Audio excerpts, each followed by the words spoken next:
Today marks a pivotal moment in my life as I find myself in the sanctuary of my own home, surrounded by walls that hold countless memories. Jack, with a radiant smile and an unmistakable air of pride, greets me warmly, his gestures reflecting his joy as he explores the spacious rooms with an infectious enthusiasm. We are at the heart of my family's residence, a place where my father's dreams took form, blessed with considerable wealth. My father devoted himself wholeheartedly to transforming this home into a masterpiece valued at an astounding $100 million.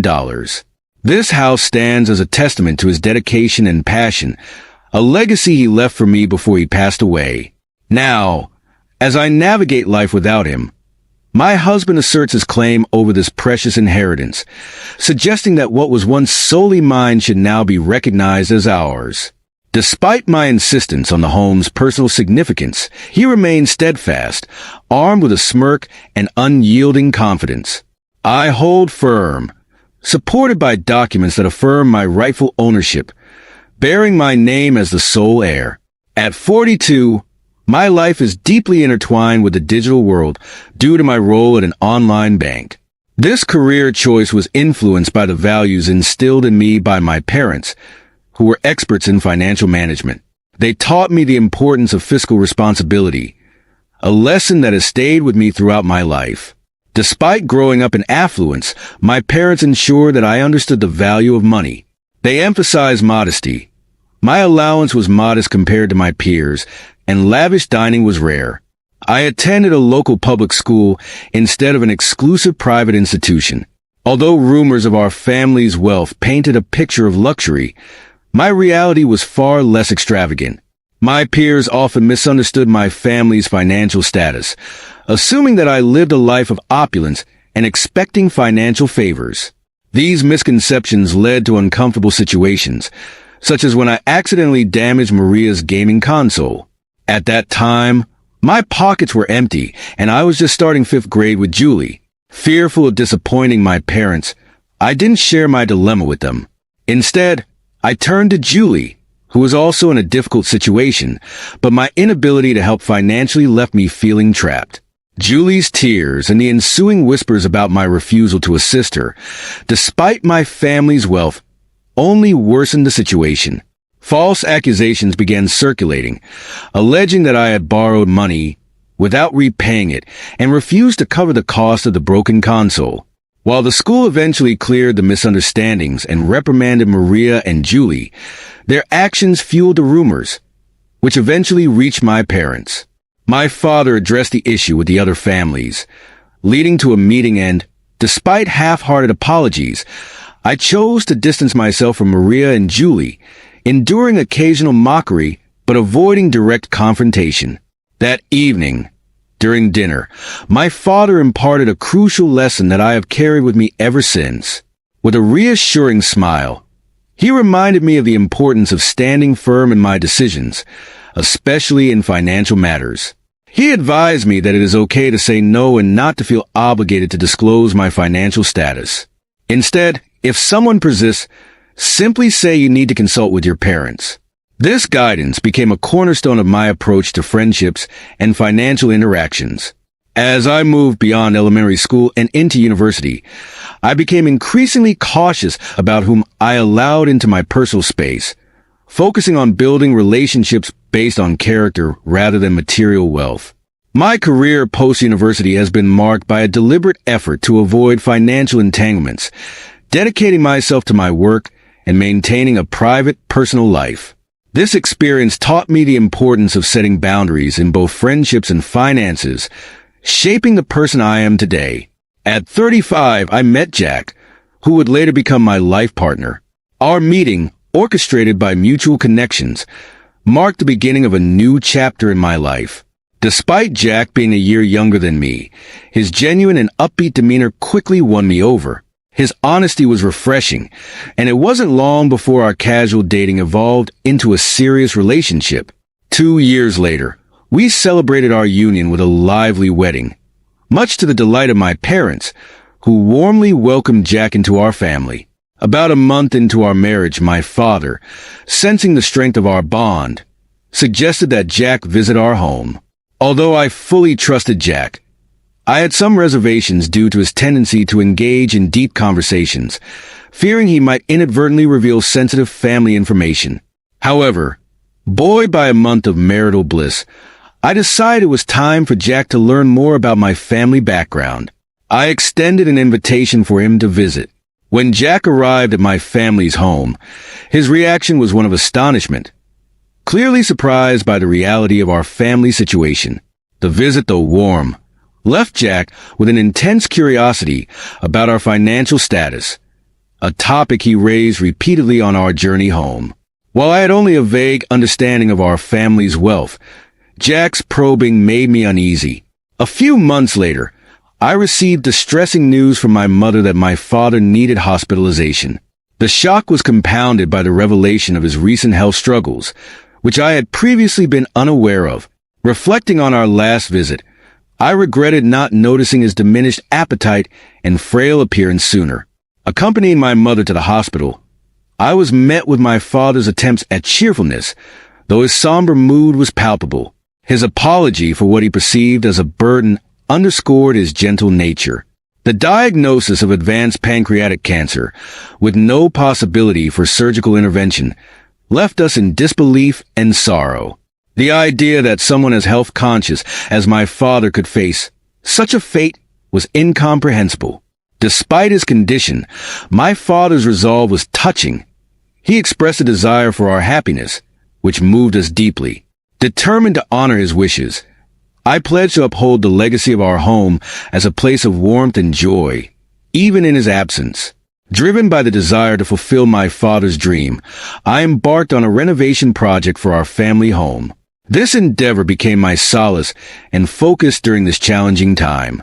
Jack, ever attentive, expressed concern about the amount of time I was spending with my father in his final days. Although I confided in him about our difficult journey, Jack's curiosity about my father's finances began to create tension between us. Jack suggested seeking legal advice to discuss financial matters, which stirred painful memories. While my father had a trusted lawyer, Jack's insistence on prudence regarding financial affairs further strained our relationship. As my father bravely fought his illness, he eventually passed away. The inheritance discussions among family members led to me receiving a substantial house valued at $5.5 million. Jack's increasing interest in the inheritance, despite my attempts to set boundaries, only intensified the strain. His excitement about moving into the mansion and his intrusive questions about financial details surprised me, especially after learning he had been informed by my cousin at the funeral that the house would be a waste if left empty. My explanations that the inheritance was not communal property seemed to fall on deaf ears, leading to further hostility between us. Though Jack attended my father's funeral, he distanced himself from the responsibilities and support needed during the subsequent memorial services and inheritance formalities. As life began to normalize, Jack made a shocking revelation. He claimed to have transferred ownership of the family home into his name, presenting legal documents as proof. This breach of trust and misunderstanding of relationship boundaries left me reeling. Jack admitted to seeking legal counsel to facilitate the ownership transfer without my consent, and the situation escalated to a point where divorce seemed like the only resolution. Heartbroken and disoriented, I began to distance myself from Jack and the home we shared, attributing his betrayal to the corrupting influence of potential wealth. The following day, Jack's demand for the house keys, claiming ownership, led to further turmoil. His attempts to forcefully enter the property were thwarted by security personnel, whom I provided with the authentic ownership documents. Confronted with undeniable proof of my ownership, Jack was visibly shaken. It turned out he had been deceived by a fraudulent advisor named Jerry, who promised to handle the inheritance law complexities in exchange for a significant sum of $360,000. Jack's anger and frustration at being scammed were palpable, and his bitterness towards me, questioning my understanding of inheritance registration and related matters, only added to the conflict. Despite his efforts to mend our marriage, suggesting that we reconsider the divorce, The breach of trust and the extent of his deception were too great to overcome. I asked the security guard to escort him out, marking the end of a painful chapter in my life. Over the following months, reflection and distance allowed me to process the events, underscoring the importance of trust and honesty in any relationship. The experience with Jack, marked by manipulation and betrayal, served as a stark lesson in protecting one's integrity and values over the lure of wealth. During my father's first memorial service at our family temple, Jack made an unexpected appearance. Since our divorce, his life had taken a downturn. He was jobless, mired in financial troubles, and seemingly betrayed by those he once trusted. His disheveled appearance and emotional state were in sharp contrast to the solemnity of the day. As he tried to apologize amidst tears, his actions shifted the focus away from the memorial, causing discomfort among my relatives. Despite his visible distress, I felt compelled to ask him to leave, which ultimately required security intervention. This incident, occurring during such a poignant moment, left me with mixed emotions. Eager to move on and distance myself from our past, I decided to relocate from my parents' home, a decision that had been in progress. I settled into a new residence, severing ties with Jack, who continued to visit the now-rented family property. My mother and I embarked on a new venture, managing the villa, which quickly became a vibrant place of joy and respite.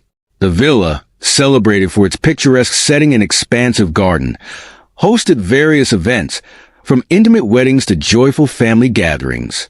Our management of the villa strengthened our bond and immersed us in a fulfilling hospitality journey. Over time, we enhanced the villa with a swimming pool, an inviting outdoor lounge, and a playful corner for children. Our commitment to providing a memorable experience solidified the villa's reputation as a premier destination, drawing travelers seeking tranquility and unforgettable moments. This venture not only fulfilled my father's dream, but also offered us financial stability and independence. Managing the villa taught me valuable lessons about trust, money, and resilience. I learned that adversity could forge a more determined future. News about Jack reached me through mutual acquaintances, indicating he had managed to turn his life around, securing a meaningful job and learning from his past mistakes. His progress was a testament to the transformative power of overcoming personal challenges. Knowing Jack was doing well brought a sense of peace, affirming that we were both on paths toward healing and self-improvement. Ultimately, my father's dream became a catalyst for growth, not just for my mother and me, but for everyone who experienced the villa. It stands as a living legacy of his vision, a sanctuary where guests create cherished memories. The villa is more than just accommodation. It's a source of joy, celebration, and a testament to the power of resilience, determination, and realizing one's dreams through hard work.